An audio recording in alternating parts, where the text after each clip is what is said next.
श्रद्धेय बापू आशाराम जी के चरणों में शत शत नमन। उनकी तपस्या स्थली में आकर और ऐसा अनुभव हो रहा है जैसे मानो हिंदू शास्त्रों में जो स्वर्ग की कल्पना की गई है कि वहाँ और परमपिता परमात्मा ने हमें बुला लिया है। तो श्रद्धेय आसाराम जी बापू अपने प्राचीन ऋषि मनीषियों और अवतारी पुरुषों के संदेशों को हिंदू जागरण के माध्यम से और इस देश में इस रूप में खड़ा कर पाने में समर्थ हुए कि आज ये देश और फिर से विश्व गुरु बनने जा रहा है। विदेशी शक्तियों का और जो इस हिंदुत्व की समाप्ति के लिए षड्यंत्रों का एक जाल इस देश में बुना गया था, बुना जा रहा है, उसको और प्रखर सूर्य के समान उन्होंने भेद कर और इस हिंदुस्तान में और फिर से अध्यात्म का जो प्रकाश है वो फैलाया है। हम जानते हैं कि आदि युग से और हमेशा से जो आसुरी शक्तियां हैं वो सज्जन शक्तियों को प्रताड़ित करती रही हैं, पीड़ित करती रही हैं। तो उसी के परिणाम स्वरूप बापू आसाराम जी का जो प्रकाश आलोक आज ना केवल हिंदुस्तान में, ना केवल हिंदुस्तान के जन जन में बल्कि विदेशों में भी और मानवता के पुजारियों में जिस घनिष्ठता से, जिस प्रखरता से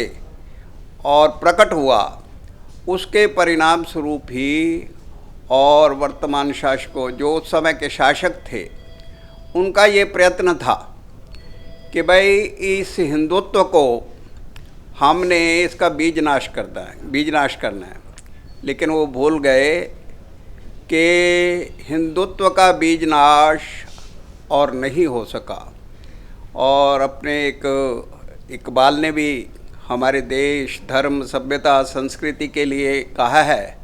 यूनान, मिस्र, रोमा सब मिट गए जहाँ से, कुछ बात है कि हस्ती मिटती नहीं हमारी। तो उसी का एक जीवित उदाहरण और हमारे श्रद्धेय आसाराम जी बापू हैं। आज भले ही वो षड्यंत्रों के शिकार के अंतर्गत और उनके श्रद्धालुओं से, उनकी आंखों से दूर कर दिए गए हों, लेकिन वो उनके हृदयों से दूर नहीं कर पाए और ना कर पाएंगे। और बहुत ही निकट समय में जो सच्चाई है, जो वास्तविकता है, जो प्रखरता है, वो प्रकट होगी और फिर से इस हिंदुस्तान को बापू आसाराम जी के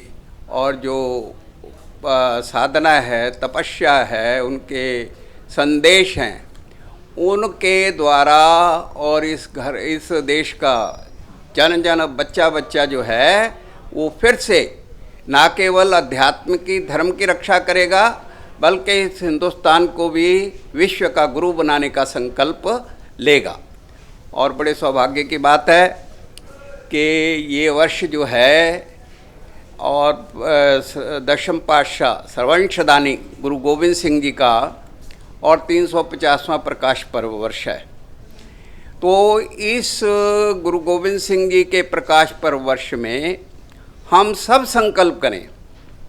कि जो हमें संतों ने, ऋषियों ने, मुनियों ने, श्रद्धेय आसाराम बापू जी ने मार्ग दिखाया है, उस पर चलते हुए, स्वामी विवेकानंद जी के शब्दों पर चलते हुए कि अगर हमें सच्चा हिंदू बनना है तो हमें गुरु गोविंद सिंह जी के पद चिन्हों पर चलना होगा।